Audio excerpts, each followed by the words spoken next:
आप सबका स्वागत है उत्कर्ष हायर एकेडमी में। और आज फिर एक नया वैकेंसी लेकर आए हैं आप लोगों के लिए। धमाकेदार वैकेंसी है और ये जो भर्ती आया हुआ है स्वास्थ्य विभाग जिला धमतरी के द्वारा ये जो भर्ती है आया हुआ है। जैसा कि आप लोग देख सकते हो यहाँ पे नोटिफिकेशन आया है, उसी के बारे में पूरा चर्चा करेंगे। तो शुरू से लेकर अंत तक आप वीडियो पे बने रहिएगा ताकि आप लोगों को पूरी जानकारी अच्छे से समझ में आए और उस जानकारी के अनुरूप आप फॉर्म अप्लाई कर सकते हैं। और इसका जो PDF आप लोगों को हमारे टेलीग्राम चैनल उत्कर्ष हायर एकेडमी पर प्राप्त हो जाएगा। तो चलिए स्टार्ट करते हैं आज का वीडियो। ठीक है, तो ये जो भर्ती जैसा कि मैंने बता दिया था चिकित्सा स्वास्थ्य अधिकारी जिला धमतरी द्वारा निकाला गया है और इसका जो जारी दिनांक आप देख सकते हो 11/8/2026 रखा गया है ना। अब यहाँ पे देख सकते हो ये जो भर्ती निकाला गया है उसमें बोला गया है कि स्पीड पोस्ट, रजिस्टर्ड डाक, साधारण पोस्ट, अन्य किसी माध्यम से आवेदन स्वीकार नहीं किया जाएगा।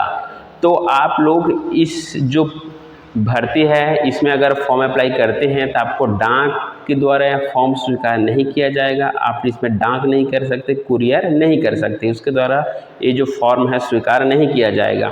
तो कौन से ऐसे माध्यम है जिसमें आपको फॉर्म अप्लाई करना है वो आपको आगे बताएंगे, तो वीडियो पे बने रहिएगा। चलो पहले देख लेते हैं कौन कौन से यहाँ पे पद निकाला गया है। तो यहाँ पे काफ़ी अच्छा भर्ती निकाला गया है स्वास्थ्य विभाग द्वारा, जिसमें से आप देख सकते हो पहला है ANM, सेकंड क्लास के ANM है, मेडिकल ऑफिसर है, ये पुरुष के लिए मेडिकल ऑफिसर है, MPW है, पुरुष के लिए है ना। और देख सकते हो यहाँ पे कितना कितना पद रखा गया है। यहाँ पे कम्युनिटी हेल्थ ऑफिसर का, तो सबसे पहले देखते हैं ANM का कितना पद है, 3 पद निकाला गया है। मेडिकल ऑफिसर का पुरुष के लिए 1 पद निकाला गया है। MPW पुरुष के लिए 1 पद है और कम्युनिटी हेल्थ ऑफिसर के लिए 10 पद रखा गया है। काफ़ी अच्छा पद है।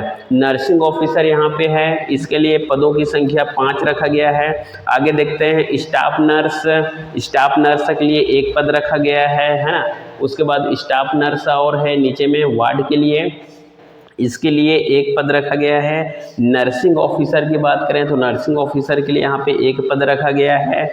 उसके बाद है 9 नंबर में नर्स, और यहाँ पे गेट्रिक केयर और पैलेटिव केयर के लिए यहाँ पे 1 पद रखा गया है। लेबोरेटरी टेक्नीशियन के लिए यहाँ पे देखें तो लेबोरेटरी टेक्नीशियन के लिए यहाँ पे 1 पद रखा गया है। बहुत सारे पद हैं जिसमें से, और फिजियोथेरेपिस्ट के लिए भी देखें तो यहाँ पे 1 पद है। और फिर मेडिकल ऑफिसर और साइकोलॉजिस्ट है, लेबोरेटरी टेक्नीशियन है और डेंटल असिस्टेंट है ना। इन सभी के लिए 1-1 पद रखा गया है। उसके बाद है स्टाफ नर्स, लास्ट में स्टाफ नर्स NRC के लिए है, इसके लिए रखा गया है आपका 2 पद।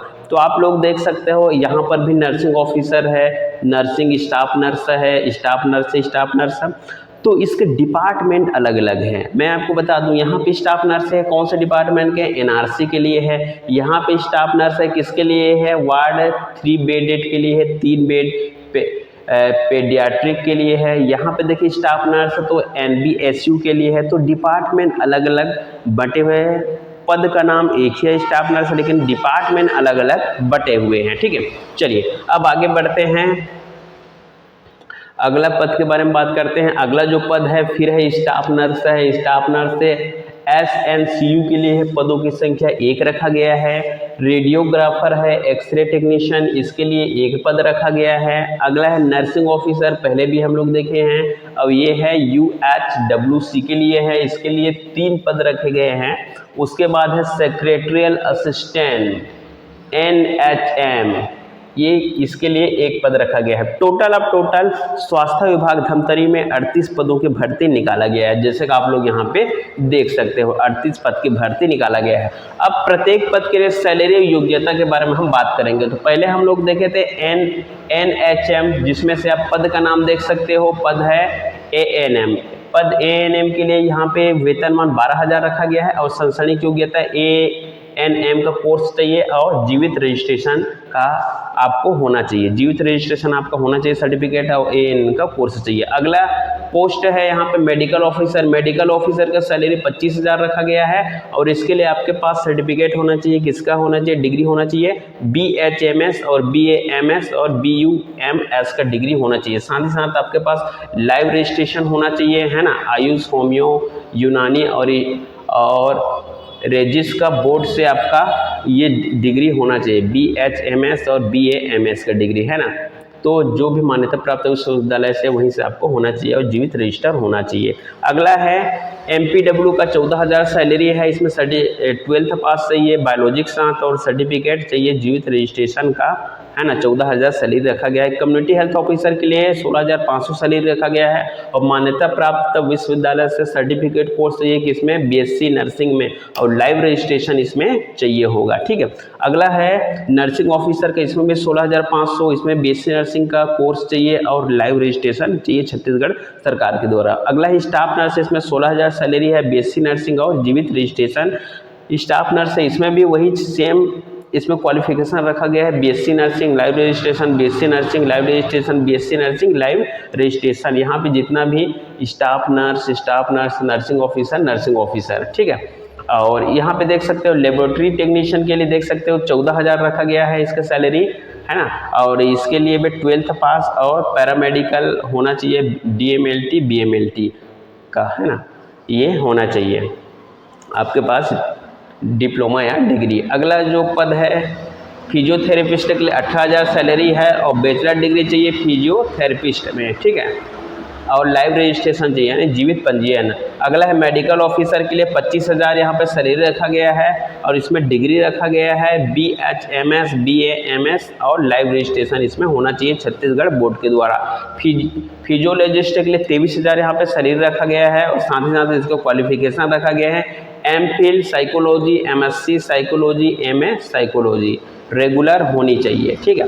अगला और उसके बाद जीवित पंजीयन होनी चाहिए, ये चीज़ आपको याद रखना है। चलिए आगे बढ़ते हैं इसी के क्रम में। और यहाँ पे पदों का नाम है, सैलरी है, यहाँ पे रखा गया लेबोरेटरी टेक्नीशियन के लिए 14,000 रखा गया है, 12th पास बायोलॉजिक साथ होना चाहिए, है ना। टेक्नीशियन का 1 ईयर कोर्स होना चाहिए और लाइव रजिस्ट्रेशन यानी जीवित रजिस्ट्रेशन होना चाहिए। आगे देखते हैं पद है डेंटल असिस्टेंट के लिए 12,000 सैलरी रखा गया है और उसमें डिग्री होना चाहिए, किसमें डिग्री होना चाहिए तो यहाँ पे बताया गया है candidate should be dental technician का डिग्री होना चाहिए और जीवित पंजीयन और एक्सपीरियंस शुड यानी कि एक्सपीरियंस भी आपके पास होना चाहिए। अगला है स्टाफ नर्स, फिर स्टाफ नर्स ये दोनों के लिए 16,000 सैलरी रखा गया है और दोनों में BSc nursing, post BSc nursing और जीवित रजिस्ट्रेशन चाहिए और दोनों को क्वालिफिकेशन एक है और सैलरी भी एक है 16,000 और इसकी योग्यता BSc नर्सिंग और जीवित रजिस्ट्रेशन, BSc नर्सिंग जीवित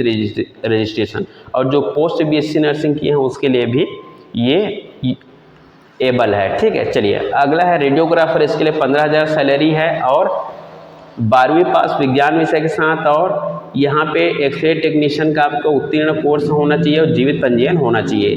अगला है नर्सिंग ऑफिसर, इसके लिए 16,500 सैलरी है, BSc nursing, post BSc nursing, GNM course, जीवित रजिस्ट्रेशन होना चाहिए, है ना, तभी आप इसमें फॉर्म अप्लाई कर सकते हो। लास्ट जो पोस्ट है सेक्रेटरियल असिस्टेंट का जिसमें 13,650 रुपये सैलरी है, इसमें 12वीं पास रखा गया है, मान्यता प्राप्त विश्वविद्यालय से डिप्लोमा कंप्यूटर में होना चाहिए, 1 वर्षीय डिप्लोमा, चाहे वह आपके पास DCA हो, PGDCA हो या फिर कोपा हो, ये चीज़ आपको याद रखना है, ठीक है, तभी आप फॉर्म अप्लाई कर सकते हैं। चलिए अब आगे देखते हैं कौन कौन से नियम और शर्तें यहाँ पे दिया गया है, ठीक है, जितने भी अप्लाई करने वाले हैं वो सभी चीज़। अब यहाँ पे देखिए जैसे कि मैंने स्टार्टिंग में बताया था कि आपको पोस्ट द्वारा, स्पीड पोस्ट द्वारा फॉर्म अप्लाई नहीं करना है, तो आपको कैसे करना है, डायरेक्ट आपको फॉर्म को लेकर जाना है। यहाँ पे इंटरव्यू डेट दे दिया गया है, अलग अलग भर्ती के लिए अलग अलग इंटरव्यू डेट दे दिया गया। यहाँ पे देख सकते हो ANM के लिए यहाँ पे प्रातः 9 बजे से लेकर 11 बजे तक यहाँ पे रखा गया। दिनांक कौन सा है, 31/8/2026।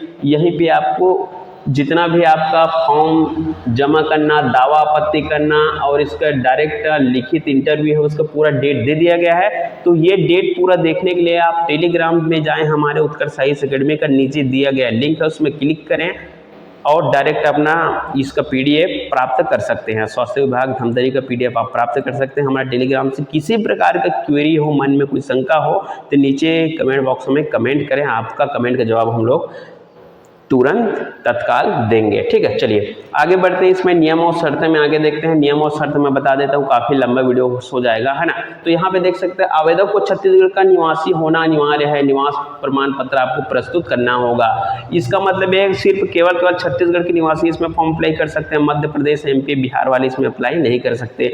दूसरा है रोजगार, जिला रोजगार कार्यालय का जीवित पंजीयन होना अनिवार्य है। हम लोग हमेशा बताते हैं जिला रोजगार कार्यालय का जीवित पंजीयन होना अनिवार्य है ना।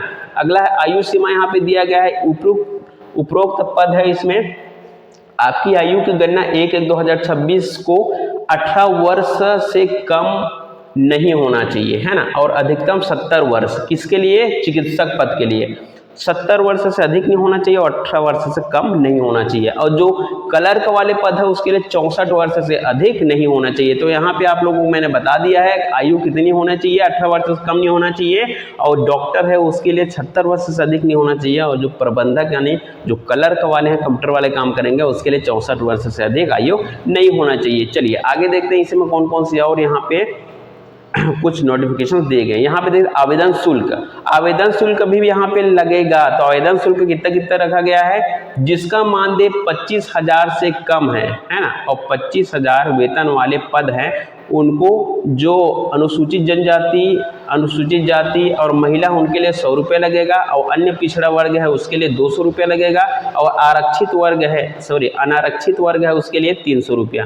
जिसको आरक्षण नहीं मिला है अनारक्षित 300 रुपया, अन्य पिछड़ा वर्ग के लिए 200 रुपया, और अनुसूचित जाति, अनुसूचित जनजाति और महिला और दिव्यांग के लिए स्पेशल यहाँ पे 100 रुपया केवल रखा गया है। अब जिसका जो प्रति माह वेतन 25,000 से अधिक है, ऐसे लोगों को यहाँ पे उनके लिए जो फीस रखा गया है देख सकते हैं वहाँ पे, दिव्यांग, अनुसूचित जनजाति और जनजाति है, महिला, उनके लिए 200 रुपया रखा गया है। अन्य पिछड़ा वर्ग के लिए 300 रुपया, और अनारक्षित वर्ग है जिसके सैलरी 25,000 से अधिक होगा उनके लिए 400 रुपया रखा गया है। इसका मतलब ये है जिस पद में आप अप्लाई कर रहे हैं उनका अगर सैलरी 25,000 से अधिक मिलेगा और उसमें आप अप्लाई कर रहे हैं तभी आपको इतना फीस देना है, अदरवाइज आप कम फीस वाले में भी अप्लाई कर सकते हैं। ठीक है, तो ये जरूरी जानकारी हमने दे दिया, नियम और शर्त के बारे में हमने बता दिया है।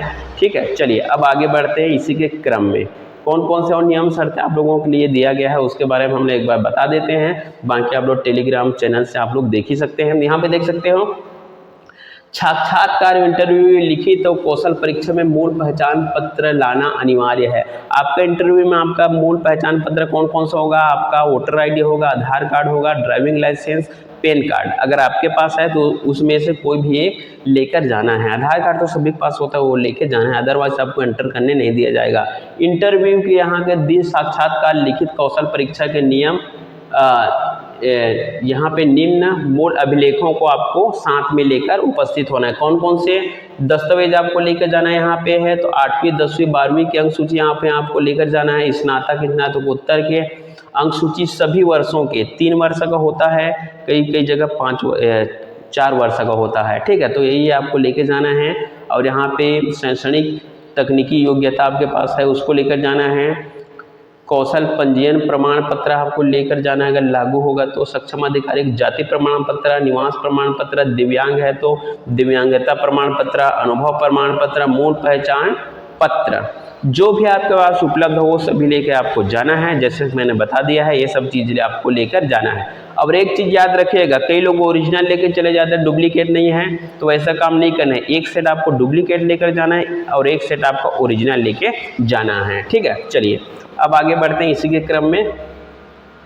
तो काफ़ी अच्छी जानकारी यहाँ पे दिया गया है, आप लोगों को एक बार अच्छे से रीड कर लेना है। अब यहाँ पे जो पावती है ना, जैसे यहाँ पे दिया गया है राष्ट्रीय स्वास्थ्य मिशन जिला धमतरी के अंतर्गत वाक इंटरव्यू संविदा भर्ती है ना, तो यहाँ पे कार्यालयीन प्रति दिया गया है। तो अभ्यर्थी का नाम यहाँ पे लिखना है, पिता का नाम, आवेदित पद का नाम, दिनांक यहाँ पे लिखना है और पूरी जानकारी यहाँ पे आपको डाल देना है। ये पावती है। कब पावती? जब आप लोग फीस जमा करेंगे, आवेदन जमा करेंगे तब। अब आवेदन का प्रारूप यहाँ पे दे दिया गया है, आवेदन का प्रारूप है यहाँ पे, तो आवेदन का प्रारूप आपको भर देना है। आवेदित पद का नाम, पद का क्रमांक भी दिया गया है, DD। यहाँ पे आप राशि जमा करेंगे तो यहाँ पे DD क्रमांक, बैंक का नाम और राशि है ना, यहाँ पे आपको दर्ज करना है। यहाँ पे अभ्यर्थी का नाम फोटो रहेगा आपका, और अभ्यर्थी का नाम, पिता का नाम, जन्म तिथि और 1/1/2026 के अनुसार आयु आपका, और यहाँ पे आपका जाति प्रमाण पत्र, निवास के बारे में आपको जानकारी देना है। पूरी जानकारी जैसे हम लोग हमेशा बताते आए हैं, है ना, वो सब चीज़ आपको करना है। कॉलम है यहाँ पे आपका पूरा डॉक्यूमेंट्स में जो भी सर्टिफिकेट लगाओगे, है ना, आपका पढ़ाई संबंधित वो इसके भर देना है। आपके पास कार्य अनुभव है तो कार्य अनुभव इसमें डाल देना है, कितना वर्ष का है, कब से कब तक आपने काम किया है उसके बारे में आपको। जो लोग शासकीय संस्था में काम कर रहे हैं, शासकीय अर्ध शासकीय में, उसको एनओसी यहाँ पे लगाना है, अनापत्ति प्रमाण पत्र, ठीक है। इसी प्रकार से आपका फॉर्म कंप्लीट हो जाता है। लास्ट में आपको जितना भी संलग्न प्रमाण पत्र किए उसको यहाँ पे संलग्न करना है। उसके बाद आवेदक का हस्ताक्षर करना है, अपना हस्ताक्षर यहाँ पे नाम लिखना है, साथ ही साथ स्थान, दिनांक, और यहाँ पे हस्ताक्षर करना है अपनी नाम, पूर्ण पता, जिला, पिन कोड, है ना, और मोबाइल नंबर लिखना अनिवार्य रहेगा। कई लोग मोबाइल नंबर नहीं देते तो उनको फ़ोन करना पड़ता है, बाद में वहाँ के अधिकारी फ़ोन करते हैं, है ना, फ़ोन करके बताते हैं। तो ये सब चीज़ आपको मोबाइल नंबर देना है, और मोबाइल नंबर आपको वॉलिड मोबाइल नंबर देना है, बंद वाला मोबाइल नंबर नहीं देना है। तो उम्मीद है आप लोगों को पूरी जानकारी समझ में आया होगा, और इसका PDF के लिए लिंक दे दिया गया, उसमें क्लिक करें। और आज का जो वीडियो है यही पे समाप्त होता है, और वैकेंसी जैसे आएगा नोटिफिकेशन आपके लिए सबसे पहले उत्कर्ष IAS अकेडमी के चैनल द्वारा आपको मिल जाएगा। थैंक